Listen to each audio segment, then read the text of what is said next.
할렐루야. 오늘도 주님의 은혜가 예배하는 우리 성도님들의 삶에 가득하시기를 주님의 이름으로 축복합니다. 제가 그 전에 서울에서 원주 내려오기 전에 3개월 동안 맥도날드에서 이제 라이더로 알바했던 이야기를 몇 번 드렸던 기억이 있어요. 자, 배달을 한 3개월 정도 했는데요. 배달 할만해요. 알바하는 게 뭐 그렇게 어렵지 않아요. 오토바이만 좀 찰 줄 알면 그렇게 배달하는 게 어렵진 않은데, 이 배달할 때 힘든 부분이 있어요. 그게 뭐냐면 주소를 잘 모르겠을 때, 그렇죠? 서울 주소를 원주면 뭐 웬만하면 다 알겠는데, 서울은 또 이게 주소가 굉장히 복잡하고, 또 이 삼성동이 굉장히 뭐 회사들도 많지만 곳곳에 주택들이나 이제 원룸이나 고시원들이 빽빽하게 있다 보니까 그 주소 찾아가는 게 힘들었어요. 그리고 또 하나 힘든 게 있다면 배달하기 힘든 곳이라고 한다면 고시원이 참 배달하기 힘들어요. 고시원은 조용해야 돼요. 근데 이 1층 입구에 와서 고시원에 들어가려면 이제 인터폰을 눌러서 그 위에서 열어주면 들어갈 수 있는 그런 데들이 있단 말이에요. 자, 그런데 들어가요. 그러면 또 뭐가 힘드냐면, 고시원 혹시 보셨습니까? 가보신 적 없죠? 저도 고시원을 그때 배달할 때 처음 봤는데, 제가 그 대학교 때 기숙사 생활할 때 그 기숙사가 어떻게 생겼냐면, 문을 열고 들어가면 이쪽에 이제 옷장 하나, 침대 하나, 책상 하나 이렇게 있어요. 그리고 가운데 이렇게 통로처럼 한 요 정도 거리에 통로가 있고, 또 옆에 이제 룸메이트 이게 있는데, 요 통로와 이쪽을 뺀 딱 요만한 공간이 고시원이에요. 이해하십니까? 그러니까 요렇게 들어가면 옷장 열고 침대 누워서 이제 책상 밑에 발이 들어가는 침대가 대부분이기도 하고, 그러니까 그 요만한 공간 안에 이제 사는 거예요. 대부분이 창문이 또 없어요. 그러면 이 문을 열었을 때 그 알 수 없는 그 오묘한 그 쾌쾌한 냄새들이 있단 말이에요. 이건 남녀노소가 상관없어요. 왜냐하면 이 환기가 안 되는 공간 안에서의 그 생활이기 때문에. 그럼 거기 배달 가면 이게 문 열기 전에 심호흡을 합니다. 이러고 간단 말이에요. 한마디 하지 않아요. 왜냐면 말을 끊으면 숨을 쉬어야 되니까. 그럼 배달하는 게 이 고시원이 굉장히 힘들었어요. 자, 그럼 이 고시원에 대한 다양한 에피소드들을 참 많이 들어왔는데, 대부분의 이 고시원들은 공용 화장실을 쓰겠죠. 이 조만한 방에 뭐 없으니까. 공용 화장실에, 공용 주방에, 공용 냉장고를 사용한단 말이에요. 그러니까 여기 입주해 있는 대부분이 이제 뭐 학생이나 청년들이 많을 텐데, 이 입주민들은 공용 냉장고에 내 반찬을 넣어놓을 때는 어떻게 할까요? 이름을 써놔야 돼요. 라벨링을 해놔야 된단 말이죠. 뭐 반찬에 김치에도 이름을 써붙여야 되고, 하다못해 콜라를 먹으면 거기에도 내 이름을 써놔야 남이 먹지 않아요. 자, 그런데 제가 인터넷에서 한 게시글을 봤는데, 이 고시원에서 오랫동안 공부하면서 준비하는 이 청년이 공용 냉장고에 자기 반찬을 넣었는데 조금씩 자꾸 사라지는 거야. 이게 누가 먹는 거죠. 근데 누군지 확인이 안 돼요. CCTV를 뭐 보여달라고 할 수도 없고, 그렇다고 공용 주방에 그 CCTV를 보여달라고 하기에 되게 쪼잔해 보이고, 근데 알게 모르게 반복을 먹으려고 갈 때마다 이 반찬통을, 그 냉장고를 열면 반찬이 계속 줄어드는 거예요. 엄마가 또 보내준 반찬을 넣어놓으면 또 줄어들고. 그래서 경고문을 붙여놨습니다. 절대 남의 반찬을 먹지 마세요. 이 반찬통에 써붙여놨어요. 그래도 줄어드는 거예요. 그래서 너무 화가 나는데 누군지 알 길이 없어서 이 작성자는 어떤 방법을 사용하게 됩니다. 그 방법이 뭘까요? 표시? 표시는 이미 해놨는데? 네? 그 반찬을 버릴 생각으로 설사약을 반찬에 타놨어요. 뿌려놨어요. 누구든지 내 반찬 먹는 놈 한번 당해봐라. 자, 그리고 이 반찬에 설사약을 뿌린 다음 날 아주 중요한 자격증 시험을 앞두고 있는 옆방 형이 설사가 터져가지고 시험을 놓치게 됩니다. 옆방 형이, 늘 인사했던 그 형이 설사가 터져서 시험을 못 봤어요. 1년 동안 준비한 시험을 망치게 된 거죠. 여러분, 얼마나 절망적이었겠어요? 여러분, 누가 더 나빠 보입니까? 네? 누가 더 나쁜 놈 같아 보여요? 이게 누군가가 막 장난처럼 쓴 글 같지만 실제로 이 사연에 설사역을 맡은 사람이 변호사에게 상담 신청을 했던 게 뉴스에 이렇게 그 다큐멘터리 나온 걸 봤어요. 변호사한테 상담을 요청한 거예요. 내가 반찬을 뺏어 먹긴 했으나 거기 뿌린 설사액 때문에 내가 준비한 시험을 망쳤는데 내가 어떻게 대처하면 좋겠습니까? 근데 변호사가 하는 이야기는 뭘까요? 절도죄예요. 설사약은 둘째치고 이미 절도한 거예요. 변호사한테 아무리 상담을 요청해봐도 방법이 없는 거죠. 여러분 어때요?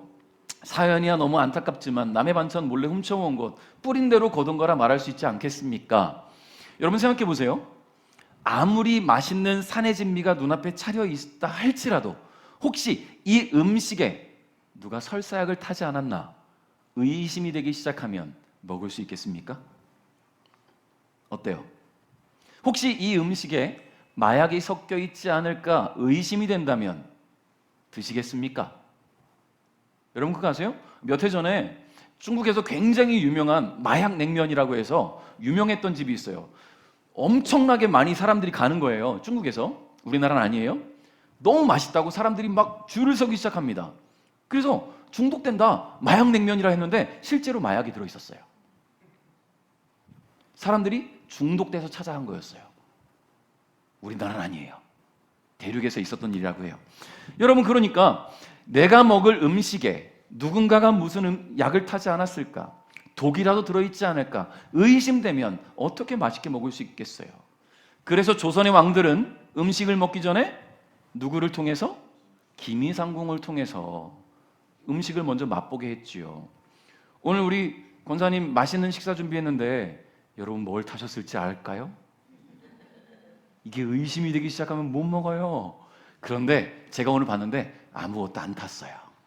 사랑만 탔습니다. 오늘 점심 기대해도 좋습니다. 여러분 그래요. 우리는 눈에 보이는 모든 것을 다 분별할 수 없어요.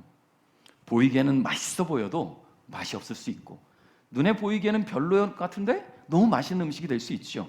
우리가 눈으로 보는 수 있는 모든 것들을 분별할 수 있다고 한다면 지금 이 눈앞에 떠 있는 이 공기 중에 있는 수많은 원소들이 눈에 보인다면 어떻게 살겠어요?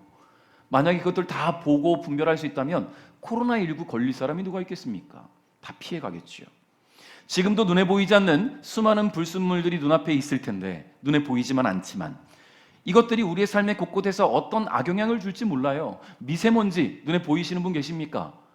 미세먼지 볼 수 없어요. 그러나 그것이 우리에게 건강을 해치는 요소가 된다고 하잖아요. 근데 이렇게 우리의 삶에 악영향을 주는 수많은 보이지 않는 것들이 있는 것처럼 우리의 신앙을, 우리의 영을 망가뜨리는 것들이 있습니다. 그게 뭐냐면 성경은 그것을 죄라고 이야기합니다. 눈에 보이지 않아요. 내 안에서 그 죄의 본질이 싹 트는 것이 내 눈엔 보이지 않아요. 다만 결과물로 나타날 뿐이죠. 여러분, 죄는 하나님이 기뻐하시지 않는 생각과 말과 행동을 말합니다. 아담과 하와의 범죄 이후에 모든 사람들은 마음속에, 삶 속에 죄성을 갖고 살아가요. 여러분 그러나 예수 그리스도께서 인류의 모든 죄를 대신 지시고 십자가에 달려 돌아가심으로 우리의 모든 죄는 용서받았습니다. 믿으십니까? 또 예수께서 다시 살아나심으로 죄와 사망 권세를 이기심으로 말미암아 우리는 죄와 사망 권세 아래 매이지 않게 되었어요. 그런데 여전히 우리 속에는 죄 성질이 남아있다라는 거예요. 예수 그리스도의 십자가의 보혈과 구원의 은혜, 성령의 도우심으로 우리의 죄성을 억누르고 있고 주님 앞에 나오긴 하지만 그런 우리의 죄성을 자꾸만 툭툭 건드려서 그것이 일어나게 하는 그런 악한 영이 있다라는 거예요. 그 악한 영을 우리는 뭐라고 합니까? 사탄이라고 하는 거예요. 여러분 오늘 우리는 예수님께서 우리에게 가르치시는 오늘 본문 말씀을 통해 우리의 신앙과 믿음을 흔드는 사탄의 전략이 무엇인지 그 공격 앞에서 우리는 어떤 자세로 이겨내야 할 것인지를 말씀을 통해 함께 생각해 보고자 합니다. 자, 24절 말씀을 먼저 한번 읽어볼까요? 시작.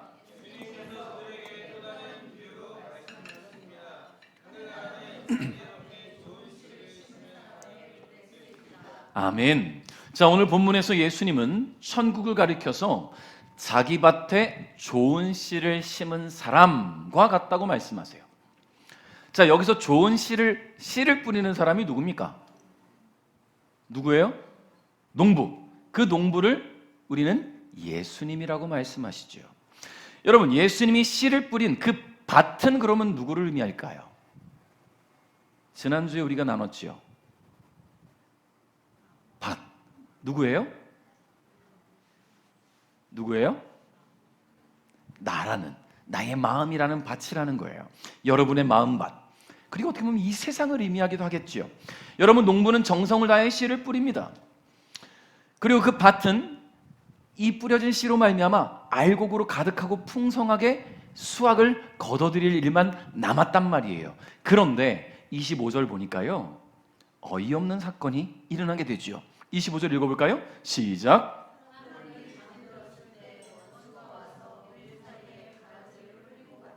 아멘. 밀 사이에다 가라지를 뿌리고 갔대요. 뿌리고 간 거예요. 뿌리고 갔다. 여러분, 그럼 원수가 누굴까요? 사탄을 의미하는 겁니다. 여러분, 만약에 여러분이 농사를 짓고 있는데 너무 잘 돼. 그런데 그 잘 되는 꼴이 배 아픈 사람이 몰래 와서 그 밭에다가 농약 살포하면 좋은 건가? 제초제 뿌리면 다 죽어요? 잡초만 죽는 게 아니라 식물 다. 죄송해요, 제가 농사를 너무 몰랐네요. 자, 원수가 와서 제초제를 뿌리고 갔어. 이제 수확할 일만 남았는데 한 해 농사 망쳤어요. 그 원수 잡아야 되지 않겠습니까? 그래서 요즘은 농사하는 그곳에도 뭐 CCTV라도 달아놔야 되지 않겠어요? 그럼 잡을 수 있잖아요. 그런데 솔직히 그 넓은 논에, 그 밭에 어떻게 다 CCTV를 설치합니까? 그러니 믿고 맡기는 수밖에 없는 거예요. 여러분, 이 원수가 농사를 망치려고 가라지를 뿌리고 갔대요. 여러분, 이것은 비유의 말씀이에요. 오늘 우리의 마음밭에 가라지를 뿌리는 사탄 마귀의 세력들이 분명히 존재한단 말입니다. 그런데 여기서 우리가 주목해야 될 단어가 있어요. 그게 뭐냐면 사람들이 잠들었을 때라는 거예요. 그리고 또 하나는 뿌리고 갔다. 여러분, 원수는, 여러분 만약에 여러분 잘 되는 친구가 배알 꼴려서 그 친구 밭에 제초제 뿌리러 갈 건데 벌건 대낮에 갑니까? 벌건 대낮에 가지 않을 거예요. 깜깜한 밤에, 칠흑 같은 어두운 밤에, 심지어 검은 옷을 입고 검은 마스크를 쓰고 검은 선글라스를 끼면 안 보이겠네요. 어쨌든 최대한 내가 보이지 않게 어둡게 하고 몰래 가서 뿌려야죠. 그래야 안 걸릴 거 아닙니까? 원수도 마찬가지예요. 대낮에 당당하게 오지 않아요. 그럼 사탄 마귀가 대낮에 당당하게 오지 않는다. 그게 무슨 말이냐면 우리가 영적으로 깨어있을 때 밤낮 기도하고 하나님 기뻐하시는 대로 신앙생활하고 하나님께 예배하고 우리의 신앙이 온전히 열려있을 때 그때 사탄은 찾아오지 않아요. 우리가 침체되어 있을 때, 기도가 안 될 때, 말씀이 들어오지 않을 때, 자그마한 일에도 마음에 상처가 생길 때, 툭 건들면 뭔가 터질 것 같은 그런 우리의 심리 상태일 때 그때 사탄은 공격해 온다라는 거예요. 가만히 와서 막 우리를 막 들쑤시지 않아요. 가라지만 가만히 뿌리고 간다는 거예요. 우리 마음의 감정에 툭 던져놓는다라는 거지요. 우리로 하여금 상처받게, 우리로 하여금 분노하게, 우리로 하여금 서운하게 툭 던져놓는다라는 거예요. 여러분, 그러면 예수님께서 말씀하시는 이 비유 속에 가라지, 우리 어렸을 때부터 가라지라는 말 많이 들었는데 성경 얘기할 때마다 가라지 비유라고도 하고, 가라지가 뭘까요? 가라지. 앞에 불 좀 꺼주시겠어요? 이게 가라지예요. 팔레스틴 지방에서는요, 독보리를 이야기합니다. 독이 들어있는 보리. 여러분, 그냥 대충 봐서는 이게 밀인지 보리인지 변지 구분이 잘 안 가잖아요. 그러면 이 독보리라는 거는요, 밀과 같은 벽과 식물이라서 싹이 트고 자라는 성장기 동안에는 전문가도 구분을 못한대요. 전문가조차도. 자, 밀과 독보리가 얼마나 비슷한지 구분이 되십니까? 밑에 써놓지 않으면 구분하시겠어요? 차이가 있다면 좀 멀리서 찍은 사진, 가까이 찍은 사진. 여러분, 구분이 되지 않아요. 그러면 언제 구분할 수 있느냐? 추수할 때는 구분이 된대요. 밀은 익을수록 노란색 빛을 띠고 고개를 숙이고, 독보리는 이삭이 꼿꼿이 서서 어두운 색깔로 변하게 되는 거예요. 마치 독에 오염된 그런 우리의 모습처럼 말이죠. 네, 감사합니다. 독보리는 이름 그대로 독을 품고 있대요. 그래서 만약에 이 독보리하고 밀을 구분하지 못하고 독보리도 같이 밀과 같이 갈아가지고 빵을 만들어 먹으면 구토나 설사, 현기증을 유발하고 심하면 마비 증상까지 온다고 하니까 얼마나 큰 악영향을 미치는 그런 작물입니까? 그래서 로마법에 의하면 남의 곡식밭에 독보리를 뿌리는 것, 즉 가라지를 뿌리는 것은요, 처형받을 만한 범죄였대요. 로마법에 의하면. 자, 이제 말씀으로 다시 돌아와서 독보리, 즉 예수님께서 말씀하시는 가라지가 밀밭에 뿌려지면 밀이 흡수해야 될 이 영양분을 이 독보리가 다 뺏어가기 때문에 밀의 성장을 가로막게 된대요. 그 열매를 맺지 못하게 만들기 때문에 이 주의하고 경계해야 될 필요가 있다라는 거지요. 자, 그렇다면 예수님은 왜 이런 비유를 제자들에게 들으셨을까요? 여러분, 왜 예수님은 제자들에게 이런 비유의 말씀을 주셨고 이 오늘 성경 말씀 읽는 우리에게 도대체 무엇을 알려주기를 원하셨을까요? 여러분, 제자들의 영성과 신앙이 흔들릴 수 있는 그 가라지가 무엇인지를 분별해야 된다는 거예요. 그러면 오늘날 우리가 영적으로 경계해야 될 우리 삶의 가라지가 분명히 있다라는 말이겠지요. 여러분, 우리 자체가 가라지가 아니라 나는 알곡이고 나는 가라지고 이런 개념이 아니라 내 마음밭에 알곡처럼 풍성히 자라야 되는 내 신앙이 자라지 못하게 발목 잡는 가라지가 분명히 있다라는 거예요. 아까 말씀드린 것처럼 사탄이 와서 툭 뿌려놓고 간 그 가라지. 자, 그것들을 우리가 함께 생각해 보려고 합니다. 여러분, 오늘 한번 점검해 보세요. 나에게는 어떤 가라지가 있었는가? 자, 먼저 결핍과 갈증의 가라지가 있어요. 여러분, 사탄이 우리 마음에 가라지를 뿌리는 가장 좋은 타이밍이 어딜까요? 언제일까요? 우리 삶에 결핍이 찾아왔을 때. 결핍. 여러분, 물질의 결핍이 찾아와요? 그러면 내가 어떻게 이 물질의 어려움을 헤쳐나갈까? 다양한 방법들을 강구하겠지요. 다양한 노력들을 하겠지요.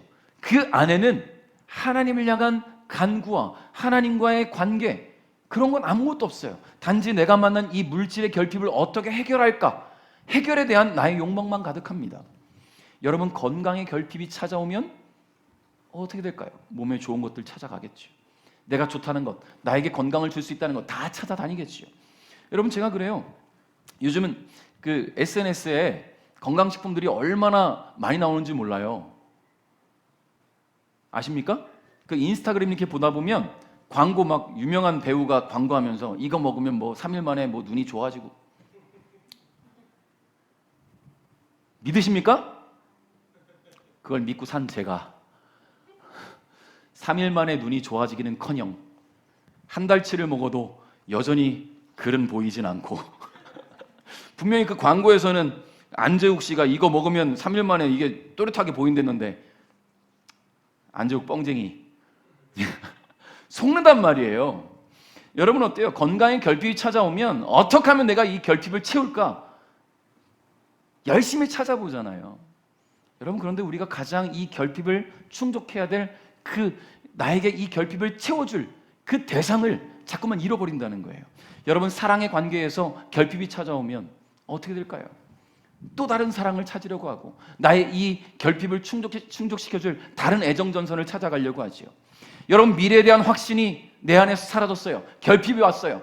그러면 나에게 이 결핍을 채워줄 어떤 미래의 확신을 줄 수 있는 그런 사람을 찾거나 그런 주식을 찾거나 그런 코인을 찾거나 그런 사업을 찾거나, 그래서 나중에 결국 죄송해요, 쪽박 차는 사람들도 있잖아요. 물론 다 그렇다는 게 아니라 그 결핍을 내가 극복하지 못하고 그 결핍 때문에 어떻게든 내가 채우려고 하다 보면 온전히 바라보지 못하는 거예요. 분별하지 못하는 거예요. 그러다 보니 이런 결핍이 생길 때마다 사탄은 우리에게 틈탑니다.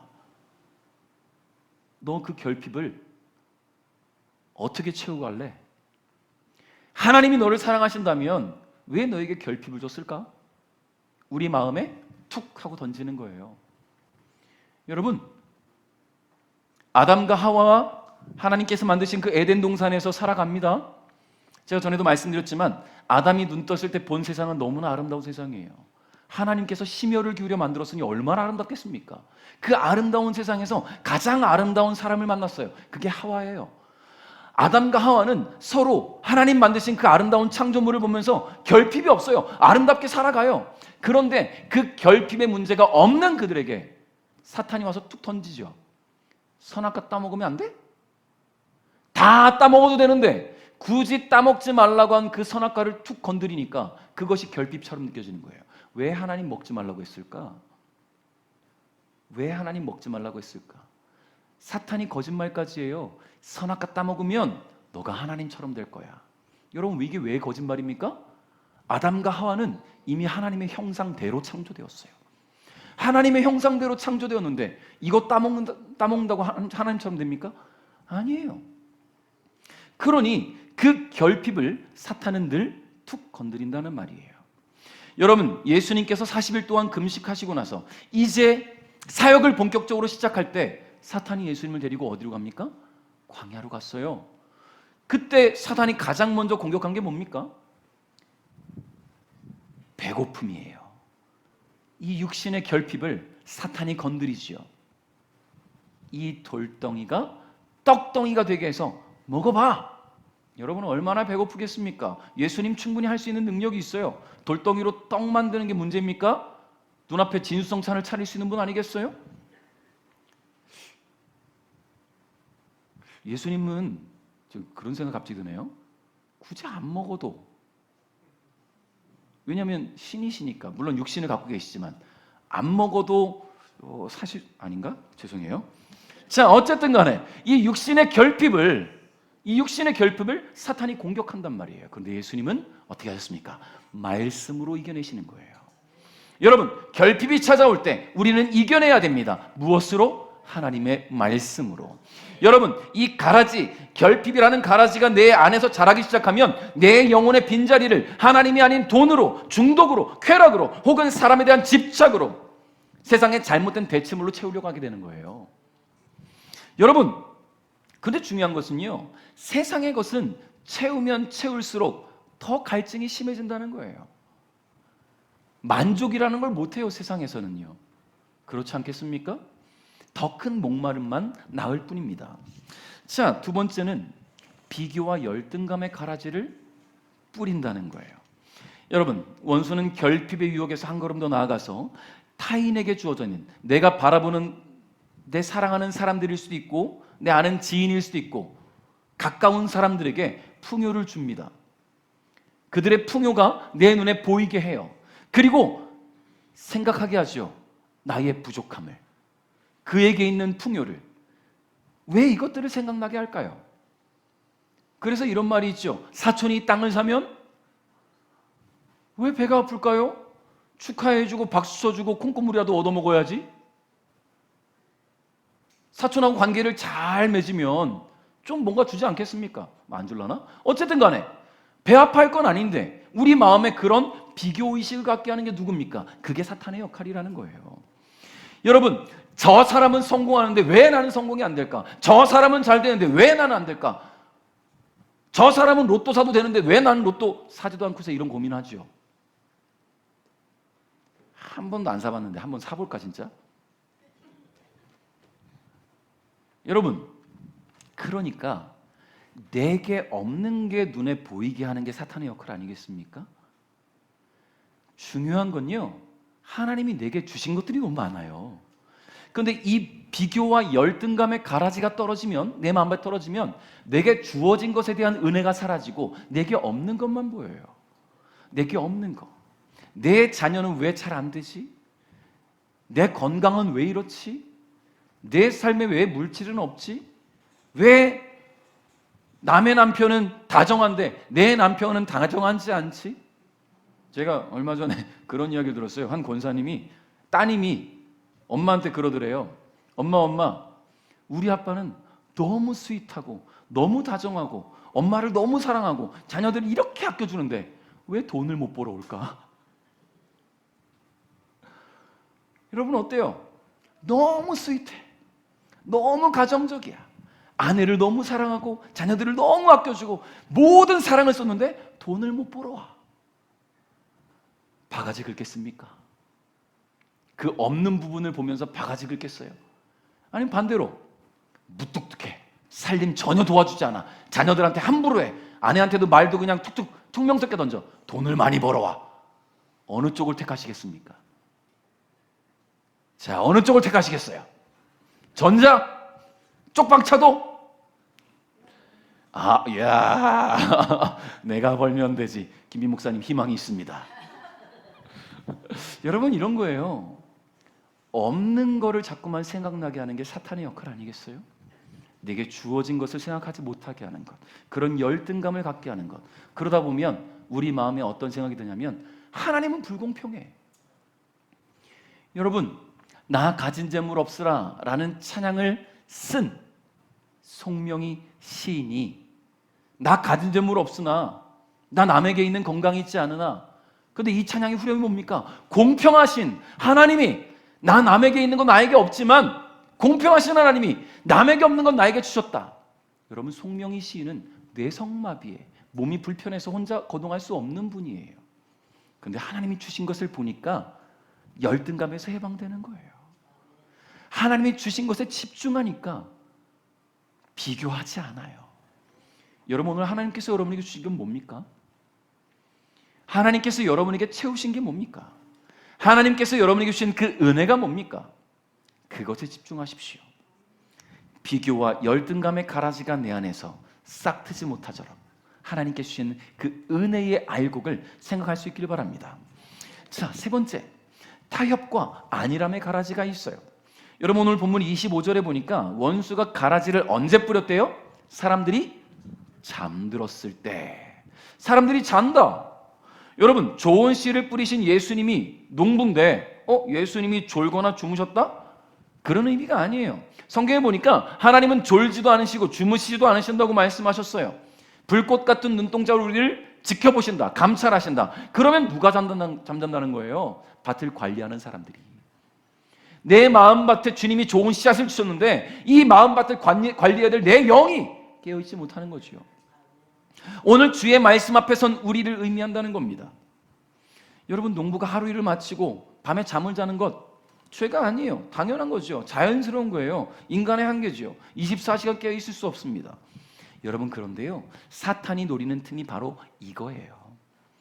우리는 육신으로는 깨어있는 시간이 있고 잠드는 시간이 있지만 영적으로는 우리가 준비되어 있다면 우리의 몸이 잘 때 영은 여전히 깨어있게 돼요. 왜 그럽니까? 내가 잘 때 내 영이 혼자 깨어있는 게 아니라 내가 영이 깨어있도록 기도하고 간구하고 말씀으로 충분히 준비할 때, 내가 잘 때 성령께서 나를 보호하신다는 거예요. 할렐루야. 그러나 내가 기도하지 않고 내가 간구하지 않고 말씀을 등한시하고 하나님과의 관계를 소홀히 한다면 내가 잘 때 내 영도 침묵할 수밖에 없어요. 성령께서 나를 보호하시지 않아요. 여러분, 그러니까 우리가 지쳐서 영적으로 느슨해져 있을 때 내 영이 지금 나태해져 가고 있는지 나를 점검해 봐야 될 필요가 있다는 거예요. 이 정도면 되겠지라는 안일한 생각들 혹시 갖고 계시지 않습니까? 우리의 피할 수 없는 연약함을 틈타는 그 가만히 가라지를 뿌리는 사탄 마귀가 우리의 그 틈을 노리고 있다는 거예요. 여러분, 이 안일함은 처음엔 티나지 않아요. 아주 작은 타협에서 시작될 수 있습니다. 이번 한 주만 좀 쉴까? 몸이 피곤하니까? 매주 가니까 이번 한 주만 좀 놀러 가볼까? 이 정도 세상적 타협은 누구나 하지 않겠나? 영적 기준을 내 기준으로 낮춰버립니다. 여러분, 근거 아십니까? 양심이라는 놈은요, 한 번, 두 번, 세 번 잘못이 늘어나면 털이 나요. 양심의 털. 그래서 가책을 덜 느껴요. 여러분, 어렸을 때 작은 볼펜 하나 훔치면 심장이 두근두근. 그런데 이게 한 번, 두 번 생기게 나면 나중에는 심장에 양심의 털이 나서 느껴지지가 않는 거예요. 그래서 도둑이 되는 거 아니겠습니까? 제가 양심이 털이 날 때쯤 엄청 맞고 회개하고 돌아와서 지금 이렇게 목사가 됐는데 이제 그 일 그만해야 되겠네요. 맨날 금고턴 줄 알겠어요. 자, 여러분, 어쨌든 간에 우리가 영적 기준을 낮추면 안 돼요. 이 정도면 되겠지라고 아니란 생각 가져서 안 된다는 거예요. 타협하지 마십시오. 나는 안 돼. 나는 주님 앞에 온전히 헌신된 사람이야. 나는 그리스도인이니까. 여러분, 그리스도인이라는 말 참 아름다운 말 아닙니까? 그리스도인, 예수 그리스도의 사람이란 뜻이에요. 내가 그리스도인이라는 정체성을 잃지 마십시오. 그러면 아니라는 생각들이 들어올 때 나는 그리스도인이랄까 잘라낼 수 있어요. 타협하지 않을 수 있어요. 영적 기준을 낮추지 않을 수 있어요. 오히려 높여야지요. 내가 이 정도로 하나님의 사람으로 부름받았다면 내가 이렇게 주님을 위해 살아가야지. 여러분, 우리의 영적 안일함과 방심은 사탄이 가라지를 뿌리기에 가장 좋은 밤시간이라는 것을 기억하십시오. 그래서 베드로전서 5장 8절 말씀에 이렇게 말씀하고 있는 거예요. 근신하라 깨어라 너희 대적마귀가 우는 사자와 같이 두루다니며 삼킬 자를 찾나니. 할렐루야. 그러므로 깨어 있으십시오. 깨어 있으려면 어떻게 된다고요? 기도해야지요. 여러분, 시간을 정해놓고 기도하십시오. 말씀을 읽으셔야죠. 말씀을 등한시하지 마십시오. 말씀을 열심히 읽으십시오. 재밌어요. 왜요? 소설, 시집, 산문, 그 무엇보다 재미있는 게 이 성경 아닙니까? 읽기 어려우세요? 쉬운 성경 사서 읽어요. 얼마나 재밌어요. 이해하시겠죠? 말씀을 가까이 하시기 바랍니다. 자, 네 번째, 섭섭함과 원망의 가라지가 있어요. 여러분, 교회 안에 성도들이 가장 많이 넘어지는 게 뭔지 아십니까? 섭섭한 거예요. 상처받았다고 하죠. 목회자가 앞에서 강단에서 선포한 그 메시지가 나한테 찔림이 줄 때 상처받았다고 해요. 오늘 목사님이 날 공격하네? 여러분, 목사는 누구도 공격하지 않아요. 목사가 공격할 대상이 있다면 그거는 영적 전쟁의 사탄이겠지요. 목사가 앞에서 강단에서 말씀을 통해 성도들을 공격한다? 그럼 목사가 아니죠. 그게 어떻게 목사입니까? 여러분, 그럼 우리 성도들 간에 실수할 수 있잖아요. 나는 좋은 마음으로 이야기한 게 내 감정 상태가 좋지 않으면 좋은 마음으로 주는 조언도 들리지 않아요. 그러니 이게 상처가 되고 원망이 되고 섭섭해지면 그것 때문에 뭐 합니까? 교회 떠나요. 신기하죠? 주님은 우리에게 상처 주지 않는데 사람에게 상처받았대요. 그런데 엄밀히 보면 그 사람이 준 상처가 아니라 내 마음 상태 때문에 상처가 온 거예요. 섭섭해요. 괜히. 그래서 예전에 목사님들은, 우리 원로 목사님도 말씀하셨었고 또 많은 목사님들이 옛날에 많이 썼던 말씀 중에 이런 말씀이 있어요. 섭섭마귀를 조심해라. 여러분, 섭섭함이 마귀처럼 우리를 공격해온다는 거예요. 여러분, 사탄은 우리 마음속에 그 상처를 계속 생각나게 합니다. 내가 어떻게 했는데 나한테 이럴 수 있어. 여러분, 교회 안에서뿐만 아니에요. 집에서도 마찬가지죠. 여러분, 품 안의 자녀라고 했습니까? 여러분의 자녀들이 문 닫고 들어가면 내가 지한테 어떻게 했는데 나한테 저래. 화나요? 분노가 차오릅니까? 그래서 관계를 끊으시겠어요? 아니잖아요. 섭섭할 수는 있으나 그마저도 주님 주시는 은혜로 품어야 되지 않겠습니까? 사랑하는 자녀들은 그렇게 품으시면서 왜 성도들 간엔 서로 못 품으십니까? 주님이 나를 위해 그렇게 참으셨는데, 주님이 나를 위해 그렇게 참으셨는데 왜 나는 못 참습니까? 이 가라지가 내 마음속에 자리 잡으면요, 쓴뿌리가 올라와요. 자그마한 일에 원망이 생겨요. 원망이 미움이 되면 마음의 문이 꽉 닫힙니다. 그때부터는 아무리 좋은 말씀이 들려와도 좋은 말씀이 아니에요. 아무리 옆에서 좋은 이야기를 해줘도 좋은 이야기처럼 들리지 않아요. 나를 갖고 노는 것 같고 염장 지르는 것 같고 괜히 놀리는 것 같지요. 여러분, 내 영혼의 은혜의 단비가 흡수되지 못하도록 이 안에 섭섭함과 원망의 가라지가 자라지 못하도록 오늘도 주님 앞에 말씀 들을 때 이 말씀이 나에게 은혜가 되게 하옵소서, 생명의 단비가 되게 하옵소서, 나의 메마른 영혼을 촉촉히 적셔 주옵소서. 여러분, 매 주일마다 저 앞에 그런 간구가 있으시기를 주님의 이름으로 축복합니다. 자, 다섯 번째, 마지막이에요. 자기의와 교만의 가라지가 있어요. 여러분, 이 마지막 가라지는요, 굉장히 역설적이게도 좋은 마음밭을 가지고 있는 성도들에게 찾아와요. 좋은 마음밭, 어떤 마음밭이에요? 말씀이 잘 심겨져요. 그 말씀으로 은혜를 받아요. 그 말씀으로 받은 은혜만큼 주를 위해 수고하고 애쓰고 헌신해요. 내가 교회에서 무엇을 헌신할 수 있을까 자꾸만 돌아봐요. 내가 주님을 위해 물질을 드리고 몸을 드리고 건강을 드리고 시간을 드리면서도 아깝지 않는 그런 좋은 마음밭을 갖고 있어요. 그런데 그 안에 가라지가 툭 떨어지면 어떤 생각이 들어올까요? 내가 이렇게 주를 위해 열심히 살아가고 있는데. 여러분, 주를 위해 살아가는 나의 모든 신앙의 모습들이 경력처럼 생각되는 것이지요. 이 정도 경력이면 좀 쳐줘야 되는 거 아니야? 여러분의 신앙은 몇 호봉입니까? 여러분의 신앙은 몇 호봉이세요? 20호봉입니까? 30호봉입니까? 그럼 그 정도면 나에게 더 복을 주셔야지 하나님. 내 호봉수 왜 다 깎아내십니까? 여러분, 이게 자기의예요. 내가 주를 위해 헌신했다고, 사역했다고, 주를 위해 살아갔으니 나에게 복을 더 주셔야지요. 저 기도 안 하는 성도보다 내가 기도 더 많이 하니까 나에게 더 은혜를 주셔야지요. 여러분, 자기의는 결국 교만으로 바뀌어버립니다. 여러분, 겉보기에는 훌륭한 신앙인의 모습 같지만 스스로가 자신을 속이기 쉬운 것이 바로 자기의와 교만의 가라지라는 거예요. 그런데 실상은요, 예수 그리스도의 십자가의 은혜보다 나의 행위를 더 신뢰하게 만드는 가장 무서운 가라지가 바로 자기의와 교만의 가라지예요. 여러분 안에 혹시 이런 가라지가 자라고 있지 않습니까? 여러분, 목사들도 되게 조심해야 될 가라지 아니겠어요? 내가 이 정도 하는데, 내가 이 정도 수고했는데, 이 정도 열심히 했는데 왜 나에게 은혜가 없지? 왜 나에게 복이 없지? 왜 나에게? 여러분, 이런 생각들이 내 안에 자리 잡았다면 내가 왜 주님을 위해 살아가고 있는지를 다시 한번 돌아봐야 될 줄 믿습니다. 칭찬받기 위해서가 아니잖아요.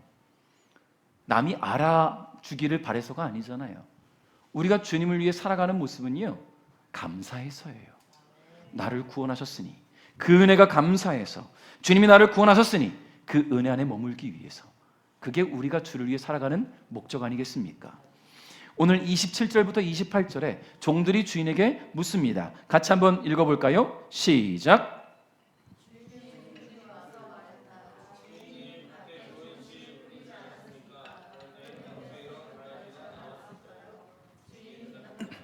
원수가 그랬구나. 종들이 주인에게 물었다. 저희가 가서 가라지를 다 뽑아버릴까요? 할렐루야. 저희가 가서 가라지를 다 뽑아버릴까요? 여러분, 근데 예수님, 이 주인은 뭐라고 말씀하신 보니까 29절에 주인이 대답했다. 아니다. 너희가 가라지를 뽑을 때 밀도 함께 뽑힐라. 이렇게 말씀하세요. 여러분, 여기에 하나님의 놀라운 지혜와 자비가 있습니다. 사탄이 우리 마음에 수시로 가라지를 뿌려대고 결핍과 비교, 원망과 교만의 가라지가 쑥쑥 자라는 것 같을 때 우리는 어떻게 돼요? 낙심하게 되죠. 정말 정죄하게 되고 절망하게 된다는 거예요. 내 힘으로 막 뽑아내려고 해요. 이 마음속에 가라지를 내가 어떻게 뽑아낼까? 여러분, 이게 문제라는 거예요. 내 스스로 해결하려고 하면 오히려 안 되는 것만 발견돼요. 내 힘으로 할 수 없다는 것만 깨닫게 됩니다. 그러면 어떻게 됩니까? 난 안 돼. 나는 못해.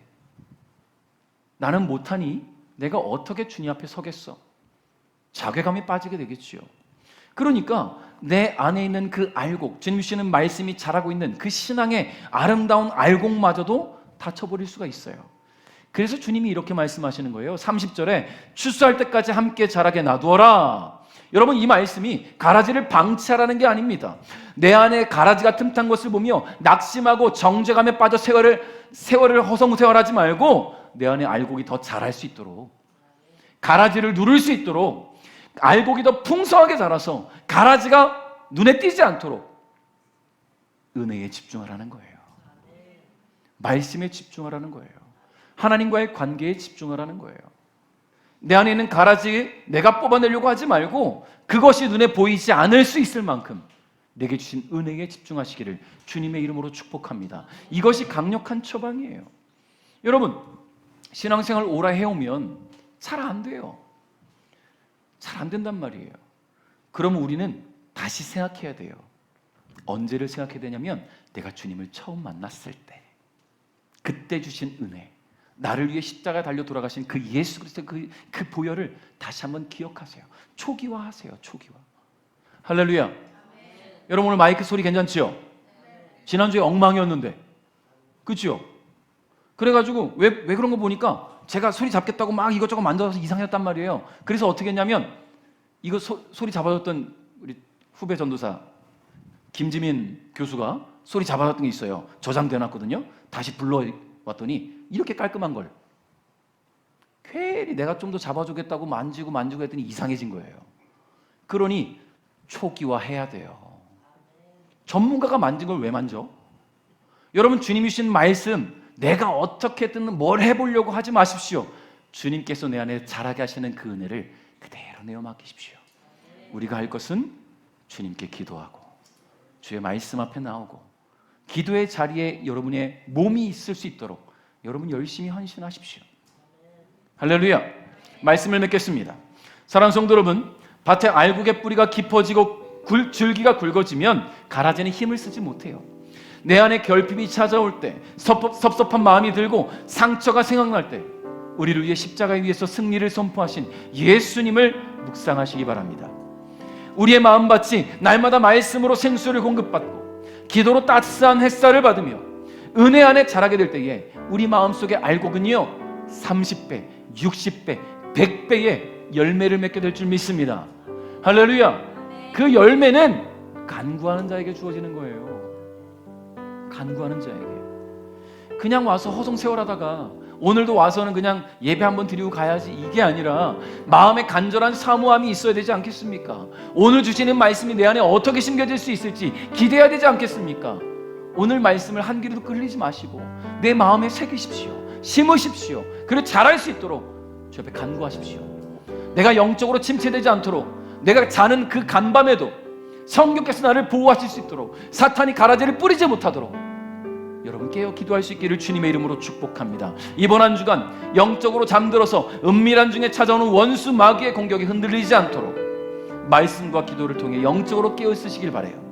오늘 말씀을 통해 깨닫게 된 내 마음속 모든 가라지를 분별하시고 예수 그리스도의 사랑과 보혈의 은혜로 믿음을 견고하게 세워나가는 사랑하는 우리 베델 가족 여러분 될 수 있기를 주님의 이름으로 축복합니다.